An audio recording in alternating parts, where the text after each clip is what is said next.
Woo! Final Destination's Bloodlines is so good. So good, so good, so good. Talking about so good.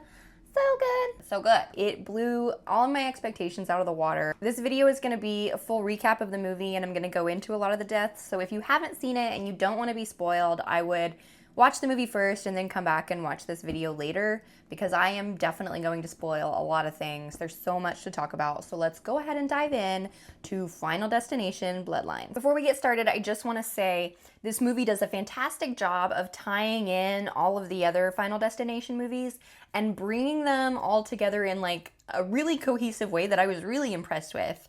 I was impressed. So the movie opens and we're in the 60s, which is probably my favorite time period for movies. I'm really into mid-century modern, the look and just the style and the music and everything. It's just so fun. So we open on a couple that are driving to a surprise location. Obviously the guy is trying to surprise her. She's blindfolded. Ladies, okay, like I know this is supposed to be sweet and romantic and stuff, but please don't ever let a man blindfold you and take you to a second location. Just to start off, just stay safe. And they arrive at a place called the Skyview, which I originally thought was the Space Needle in this movie. I'm an idiot, but it does look very Space Needle-esque. It's a really tall tower, and at the top there's a restaurant and like a observation deck and stuff, and it's like 500 feet in the air, I think they said in the movie. Not for the faint of heart, probably, but it's gotten me really excited about what the death scene is gonna be in this movie, because you know it's gonna be fucking twisted. Our main character named Iris, she notices a little shit-nosed little brat piece of shit kid stealing a penny out of the wishing fountain, okay? Which, first of all, don't do that. You're fucking with somebody else's wishes. Death doesn't like that. Number one rule, don't be a little piece of shit kid or adult who steals wishes from other people. Like, come on. You wouldn't want to have your wish stolen. They're getting onto the elevator. By the time they get to the elevator, it's pretty full, but there's like maybe a space for one or two more people. She's like, no, we'll take the next one. And the elevator guy's like, he sounds like Mickey Mouse a little bit, which is jarring. But he's like, no, come on, get in, it'll be fine. We have plenty of room, it's good. And so they don't stand up for themselves and they go into the elevator and, you know, there's all this tension building up of like, you know, like, is the elevator gonna fall? Like, what's the horrible death scene gonna be, you know? So they're going up and she's noticing that the maximum amount of people that they're supposed to have on there is 8, and there's definitely more than 8. And the same little piece of shit little kid starts jumping on the glass, you know, and going, like the piece of shit he is. I'm gonna shit talk this kid throughout this whole video. He's a piece of shit and he knows it. And they finally arrive to the top. It's like a beautiful, you know, skyline view of the whole city, and it's a restaurant and dance club. So they have trouble getting a table because the guy who, yada yada, the guy who was supposed to help get them in got fired that morning. It really doesn't matter. But, so they decide to just go to the bar and just kind of hang out there. Now, our main character, Iris, is starting to have like weird deja vu feeling or just uncomfort, either with the height. She's kind of noticing weird things. She's just on edge, you know? Our girl's anxious. She's on edge. She looks out the window to take a view of the city, and it makes her sick. So she runs to the bathroom, and she's, you know, throwing up in the trash can, and one of the female singers who was on stage comes off, and she's checking on her son, who is also there. There's a little boy who's there. And she's saying, oh, how far along are you? To Iris. And Iris is like, no, not me. The lady, like, knows. Because older black ladies always know when you're pregnant, girl. They can just sense it. They feel it. They got that, something. And so Iris is like, oh, I'm maybe like 1 or 2 months along. I'm not sure yet. She's like, oh, congratulations. And she's like, our girl Iris is like, I don't know. And the singer lady is like, well, does your boyfriend love you? And she's like, yeah. And she's like, well, tell him, like, it's gonna be fine. Like, get over it. You're good, girl. You're good. So from that encouragement, she decides, like, okay, let's make tonight really special. I'm gonna finally tell him. He notices that she's kind of having some issues with the height, so his suggestion is, let's go up and get some air on the observation deck, the highest point of this entire building that's just open to the free air, where clearly you're having issues with the heights. Let's go outside and let's just chill. No, it's probably not gonna help if you're noticing that your partner is having some issues with the heights, but they do. While they're up there, they see that piece of shit, little brat, and he's about to throw a penny off the observation deck, and a police officer comes over to him and he says, don't do that, you know, you could kill somebody. And the kid's like, oh, okay. He's a piece of shit. While they're up there, Paul proposes to Iris, and she lets him know that she's pregnant, and it's a really sweet, beautiful moment. Oh, I'm so happy. We're going to be such a happy family. And you know that that's never going to happen because they're all about to die horribly. They decide to go inside to dance, to celebrate. Now, while all this is happening, one of the bartenders opens up a bottle of champagne. The cork flies into a chandelier, and the chandelier kind of drops onto what is supposed to be a reinforced glass floor. Oh, by the way, the dance floor is completely made of glass. Horrible call. Horrible. Don't ever design a building like this. So we start to see some cracks form on the floor, and we know, like, ooh, we're building up to it. It's gonna be terrible. Piece of shit kid does manage to get a penny off the observatory deck while this is happening. And instead of, like, flying down, it kind of, like, flies into the ventilation system and gets perfectly lodged in one of the fans, just like right on the edge, and you know it's gonna cause like a catastrophic thing. Since the penny is stuck in the fan, it forces the fan blade to fly off, and it hits one of the gas canisters inside the ventilation system of this place. So now gas is starting to leak out, and you know, we're chugging along here. We're getting closer to the disaster. Like, let's fucking go. They're dancing while the live band is playing. You know you make me wanna shout. Throw my hands up and shout. Come on now, shout. Everybody's jumping, bouncing on this floor. Yeah, eventually it gives, and a bunch of the dancers fall down the floor to their deaths, including Iris's boyfriend slash fiance now, Paul. He's gone, he dead. Bye. An open flame then breaks out because one of the chefs is cooking, and it catches a lady on fire, and she's running around in the panic. She runs by a vent, which is now pouring out gas, and it just causes, you know, the whole place to basically go up in flames. Iris is attempting to escape, but she's thwarted several times. She tries to get on the stairs. The amount of people on the stairs causes it to tumble, but you know who manages to get down first? That piece of shit little kid. He's gone, he's down, and so everybody starts running to the elevator. Now, of course, the elevator is being completely overloaded by the amount of panicked guests, and so it goes tumbling down. All of those people are dead. Oh, in the process, too, of that, there's a man who's trying to squeeze himself on the elevator in time, and the elevator falls, and it cuts him in half, straight down the middle, vertical. Like a hot dog, right? We're getting a lot of really good kills. This whole first sequence is so good. It is so good. It is probably my favorite Final Destination premonition sequence of all the movies so far. It is just top tier. When the stairs, like I mentioned, the stairs collapsed, it causes the support of the building to start leaning, so a lot of the people who weren't on fire or dead now are being tilted up against the glass. The penny from earlier, the fucking penny, then lands on the piano, and the piano, that is just the weight that it needed to send that piano hurling towards the glass, killing a bunch of the people that are left, smooshing them, smashing them, squishing them, whatever you want to say. The penny-throwing child, however, then gets crushed by the piano, and in my theater, the entire audience cheered.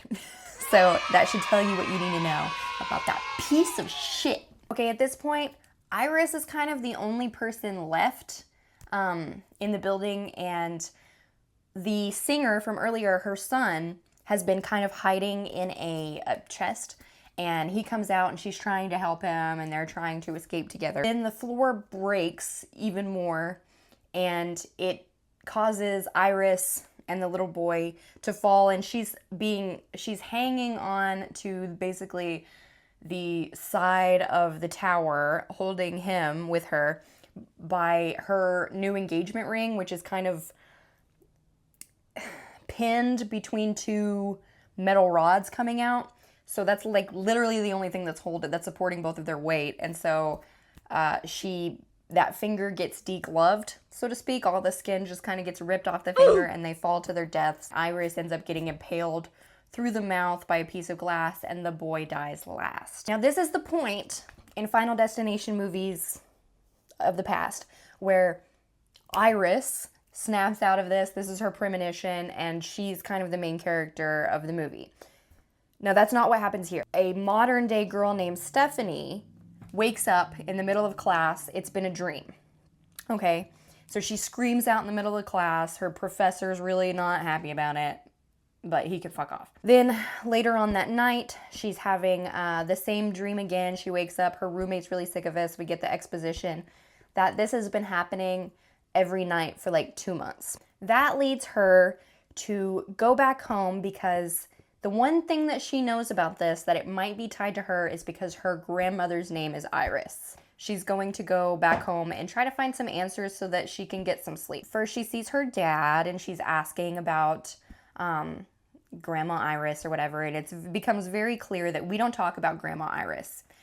She's scorched earth. She's crazy. We don't talk about her. Something that's revealed is that Stephanie, the main character, her mom, also abandoned them when they were like 10 years old. Just then, her brother Charlie comes down the stairs, and he's on his way over to their cousin's house. So she decides, I'm going to go with you to the cousin's house because I think like maybe I can get some more information about Grandma Iris there.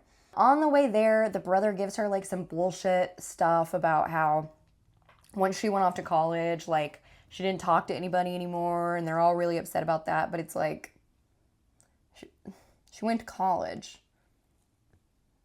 Like, am I crazy, or is it kind of expected that when you go to college, you kind of like focus on college and you're not coming home every weekend to hang out with your little brother?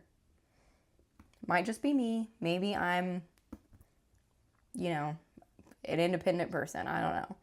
But she also mentions on this car ride with her brother that she is on academic probation, which is kind of crazy for her because she was valedictorian of her school. She's, high achiever and stuff. But the reason that she's doing so poorly in school is because of this dream. She can't sleep. It's creating chaos in her life. Like, she's got to get this dream under control, So once we get to the cousin's house, we meet Eric, who is Murph from the 100. He is also the best part of this entire movie. He is a star. I hope to see him in more stuff because I really do think he just has like an X factor, it factor, whatever you want to call it. When me and my husband were watching the 100, I, was kind of in and out of that show. Like there would be periods of time where I liked it and periods of time where I was just kind of like, But the one consistent thing about that show is that this actor is really good and really funny and just really likable. So we meet his character Eric and his brother Bobby. We then meet their sister Julia. Now it's pretty clear that the brother Charlie is very close with this part of the family. He's probably kind of dependent on them more since Stephanie left for college, but is that her problem? I don't think so. Stephanie then tries to get more answers from her uncle Howard, who is, let me just kind of explain the hierarchy of this family here. It's going to become very important later on. The bloodline of this family is Iris up here at top. She had 2 kids, Howard and Darlene. Darlene's kids are Stephanie, our main character, and her brother Charlie. Howard's kids are Eric, Bobby, and Julia. So Stephanie at this point is trying to get more answers from Uncle Howard because Iris was his mom, and obviously she can't ask her mom Darlene because she abandoned her and they haven't seen her in 10 years. But Howard becomes kind of irate when she starts asking him about Iris. He basically starts saying she's a crazy woman. She ruined our lives, basically. She was always so convinced that there were all these ways we were gonna die. She's severely mentally ill. Don't ever talk to her. Which I feel like if she is mentally ill, which they clearly believe that all of her stuff is based in mental illness, like, why are you villainizing her so much? Like, if she's mentally ill, she's mentally ill. She's not evil.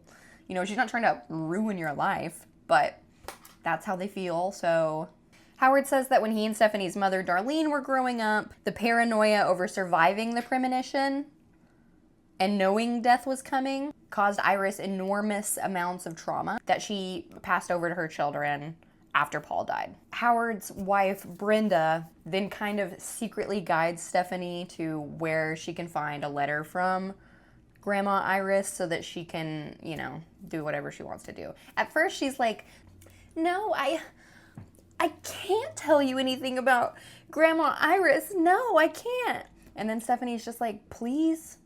And she's like, okay. It takes like very little to convince her to tell her where the letters are that she needs. Stephanie uses the letters that she finds at Uncle Howard's house to track down Iris, and she goes to her house, which is like way out in the woods. It's this like compound looking place with big metal gates and cameras and lights. And it's kind of funny because when Iris eventually opens the gates because she realizes that it's her granddaughter that's come to see her, there's all this pokey shit everywhere. Big stakes coming out of the ground, sharp points everywhere. And I'm just thinking, like, if you're somebody who is in on this whole death thing, why is your house so pokey? But I digress. Iris has locked herself into this compound, and she reveals that she's now dying of cancer. But she's trying to impress upon Stephanie everything that we as the audience know to be true about death and how it operates. Iris shows Stephanie a notebook that she's compiled with all of this information about all of the people that were supposed to die at the Skyview in the 60s, and they didn't, and therefore leading them and all of their bloodlines to be killed one by death. Iris reveals that she did have that premonition, the same dream that Stephanie's been having, and she was able to stop it. She was able to get on the stage and tell everybody, look, the glass is breaking, get out of here. She was able to save everyone there that day. And somebody who took especial notice of this was the little boy from the beginning that she saved. It kind of gives him like a little smile on the way out, and he's just kind of like, what's that about? Inside Iris's notebook, we see all this fun stuff about all the Final Destination movies before.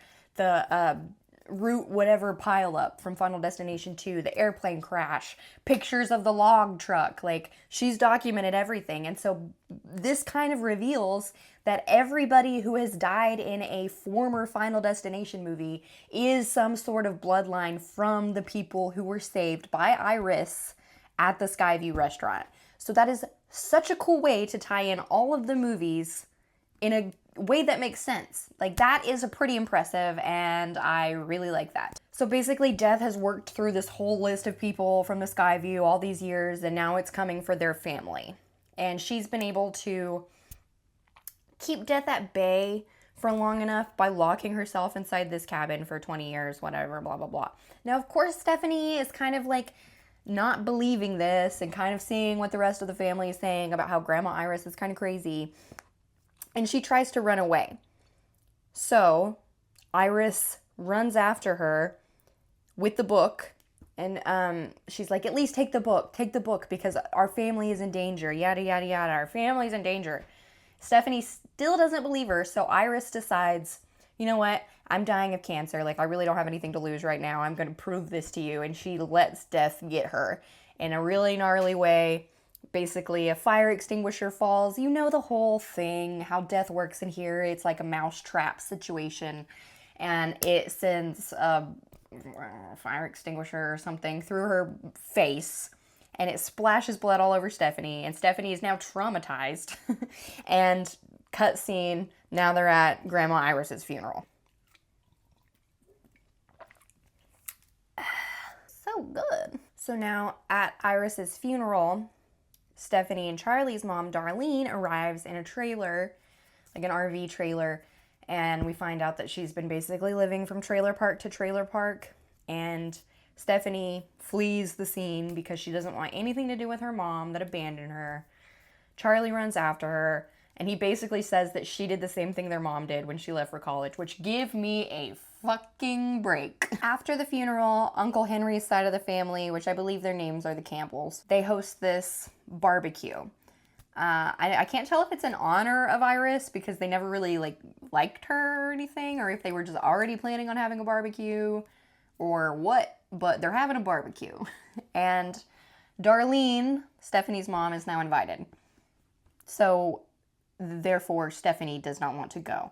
Instead, she spends that time at home really digging into the book because now that she's seen Death in Action with Iris, she's buying into the whole thing. While at the barbecue, a series of deathly mishaps happen, and you're kind of left wondering what's going to be the thing that kills who, because everybody's here in one location except Stephanie. And, you know, there's a rake under the trampoline and they're bouncing on it. There's a shard of glass has fallen into somebody's drink. And it's kind of fun because you see everybody kind of taking a drink and chewing on the ice. And there's a lot of fake out moments where you think like, oh shit, that's them because somebody's making a face, but it's a face about something else. And so there's a lot of misdirects. And that's really fun because in a movie like this, you know, they know what you're there for. And they're kind of teasing you with these little like, not yet, not yet. What ends up being the thing is that a beer bottle falls down onto a water hose button.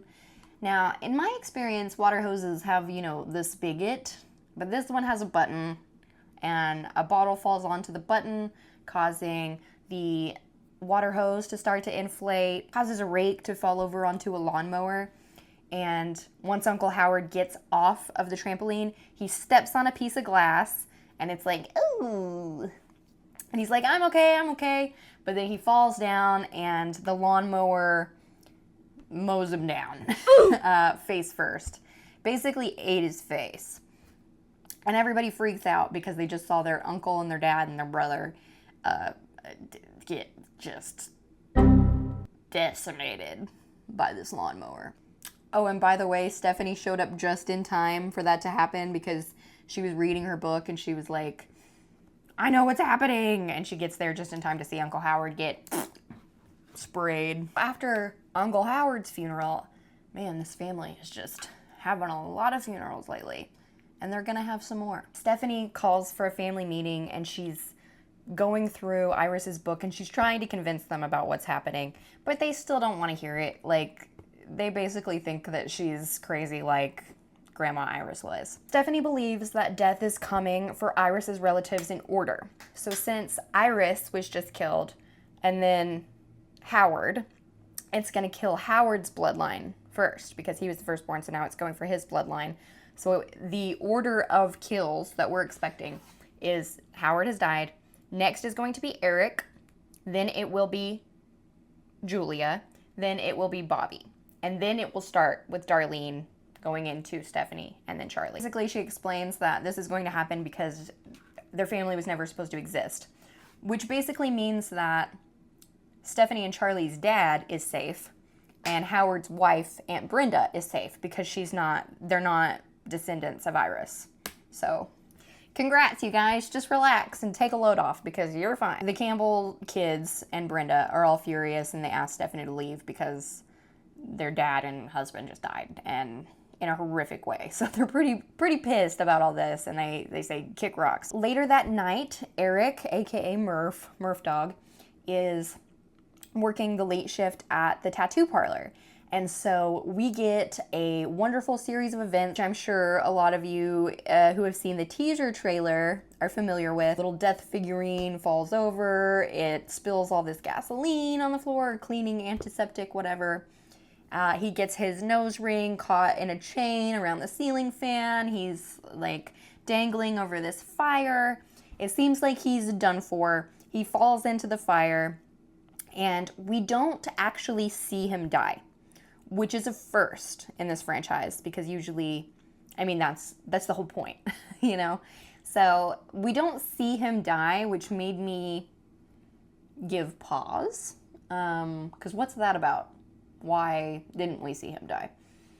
So the next morning, Charlie and Stephanie hear that the tattoo parlor caught fire last night. So obviously they're alarmed. They're running over to try to see if they can find him, figure out what happened to him.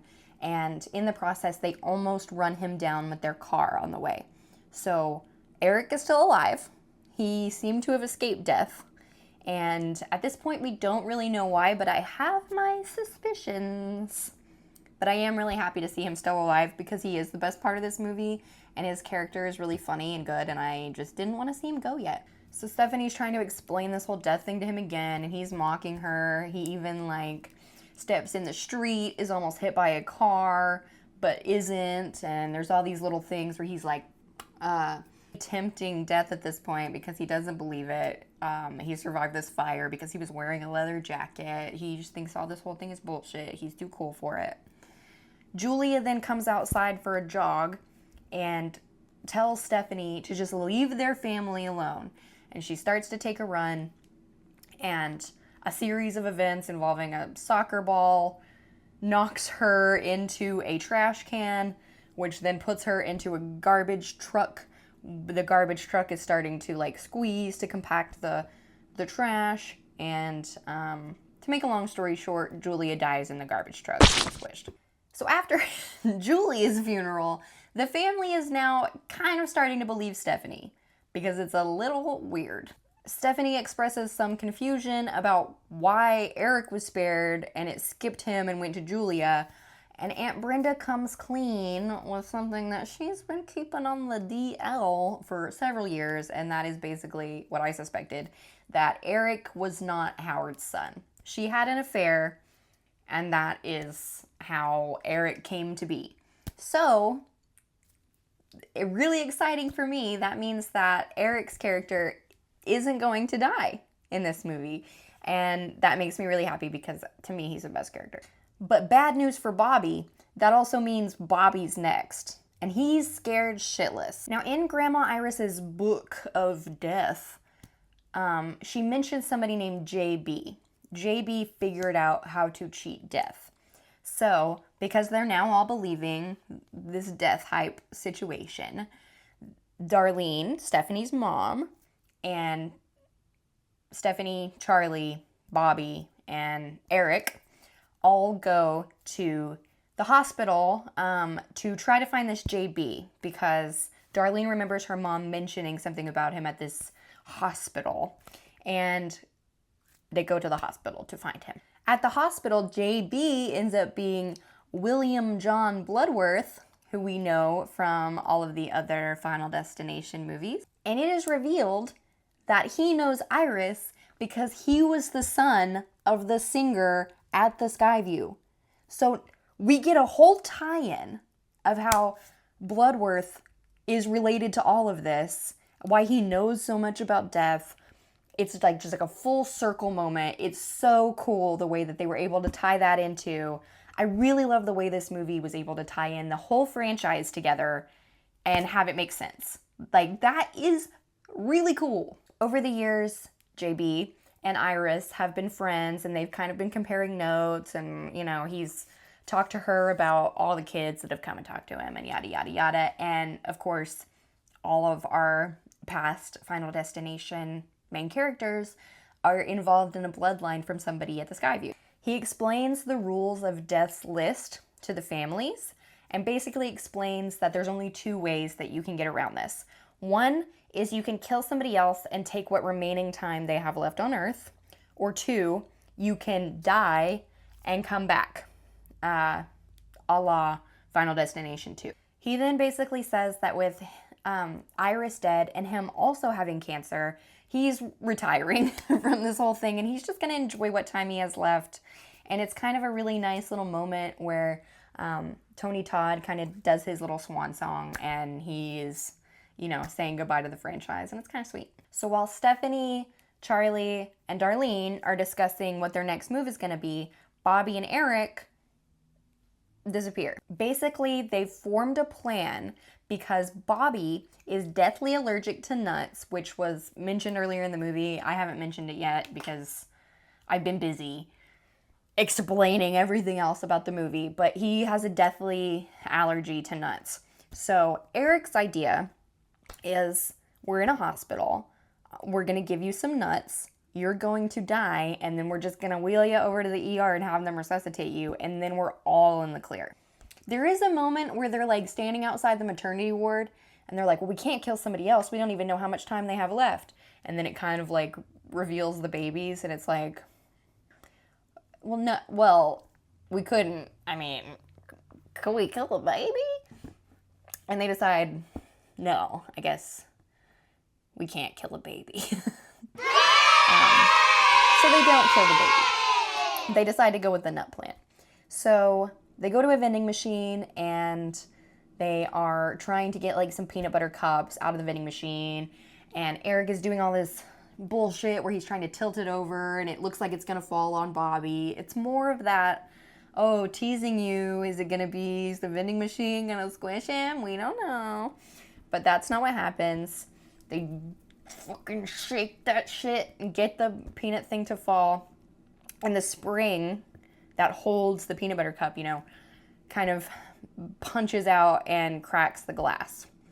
So you know that that's going to play some part in something. Like, it's going to become relevant at some point. They take the peanut butter cups and they just walk into this random room, which happens to be an MRI machine room. Eric is just basically trying to hype up his brother and just be like, you know what, like, this is gonna work, it's gonna be fine, like, relax, it's all gonna be good. Death does its little thing it does, where it starts to kind of like make something fall and activate something, and the MRI machine turns on. No one seems to really like care or think it's a problem. Oh, another thing I should have mentioned.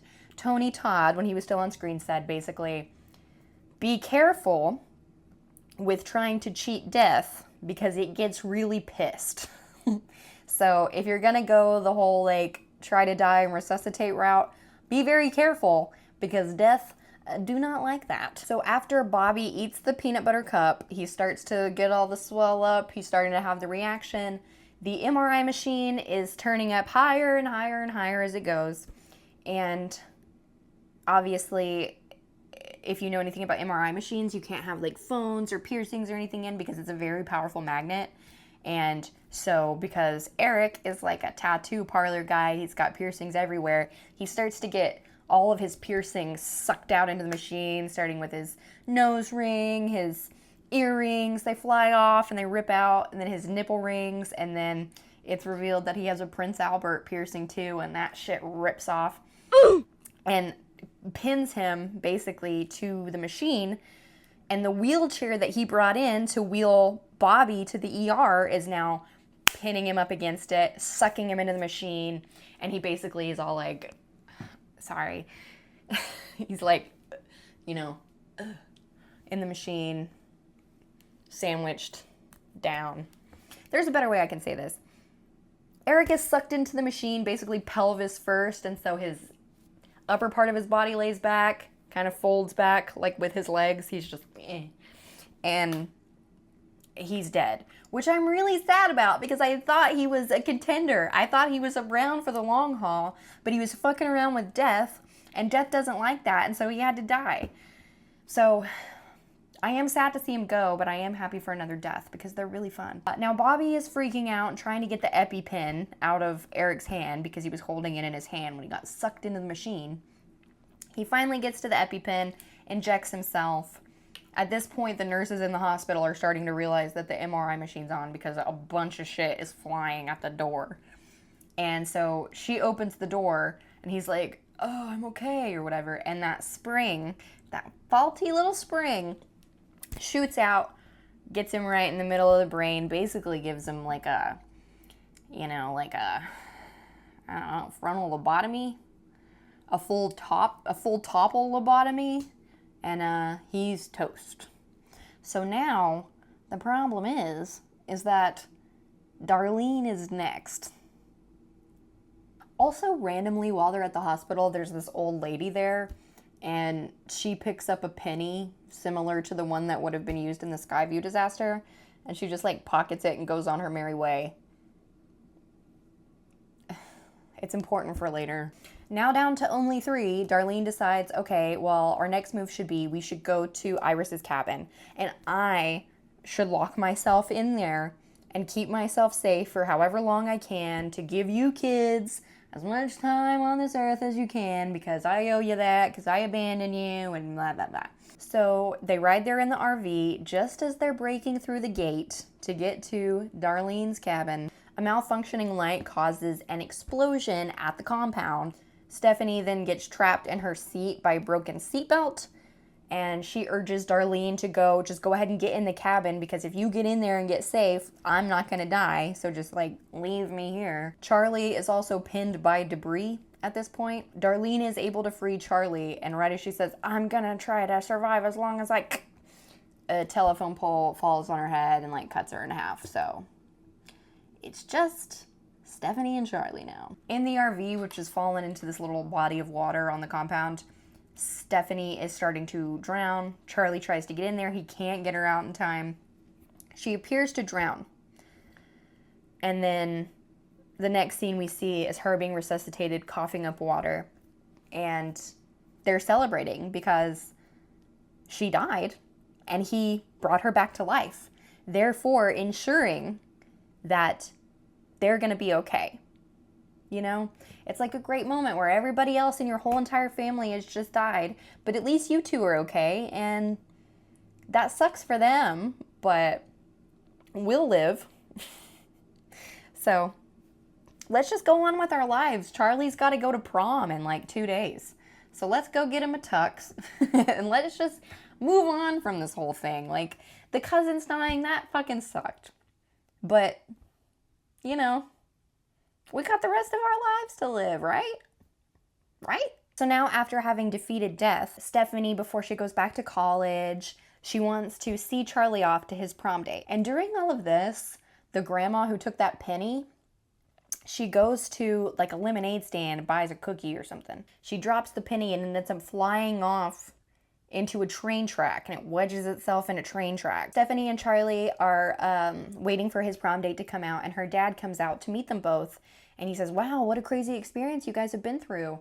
And Charlie is like, yeah, I saved her life. I brought her back from the dead. And the dad's like, And they're like, what? And he's like, well, I'm a doctor, and technically, you know, if she drowned and you were able to resuscitate her, that doesn't mean that she technically died. You know, her heart probably didn't stop beating. And they're like, bruh. Fuck. Just as they make that realization, a train, which has been derailed by the penny, flies off at them. They're running from it. They're going. The train starts to stop.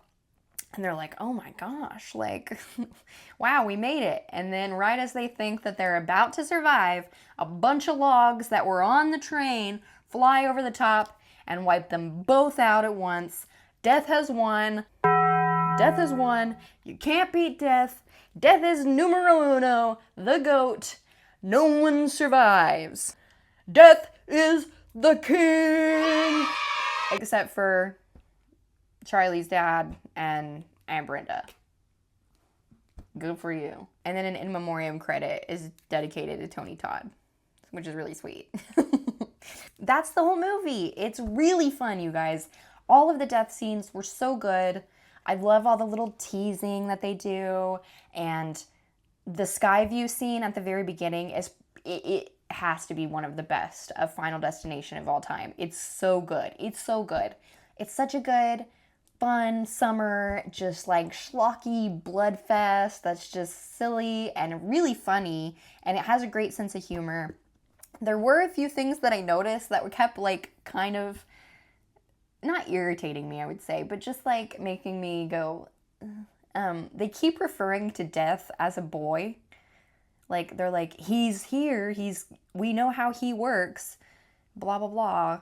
I can tell that he's planning something in reference to Death. And I'm sorry, but I just don't think Death has a dick or a vagina. It's just Death. Like, it doesn't have a gender. I don't know why that bothered me so much, but it's just like, you could just call it an it. That's like one of the only appropriate times that you could really, like, you know, just call it an it. So that was really the only thing that I really like noticed about it. But yeah, like I said, really, really impressive how it was able to tie all of the movies together. Something else really funny about it is that it kept making references to the log truck. Like, so many times a log truck came by, the logs at the end. Like, it was like, the movie was basically saying, like, hey, you guys remember when we traumatized a whole generation with those logs? Like, remember the logs? Huh? Definitely go see it. Yeah, all in all, I would say my rating for this one is 9 out of 10. Like, it was almost perfect to me. I was just, man, it was just so good. It was just so fun. It was just like, I felt alive, you know? So, and it was really cool to see Tony Todd get to do his, like, swan song. And, you know, I think, based on what the movie is telling us, is that, like, this will be the last one. Because death has come for everybody that escaped the Skyview. So, I think it would really behoove the franchise for this to be the final one. Like, it just makes sense. I hope they don't do it again, but this one has been pretty successful, so I hope that they're not, like, they don't get greedy about it, because it's such a nice button on the end of the franchise. So, yeah, if you've seen it, please feel free to, like, let me know your thoughts in the comments. If anything bothered you, or you noticed anything that maybe there's a plot hole, because I was trying to figure out if there were plot holes just based on the other movies, but I couldn't think of any. So let me know if I missed any, because I would really like to know. And yeah, all right, I'll see you guys next time. Stay alive. Bye.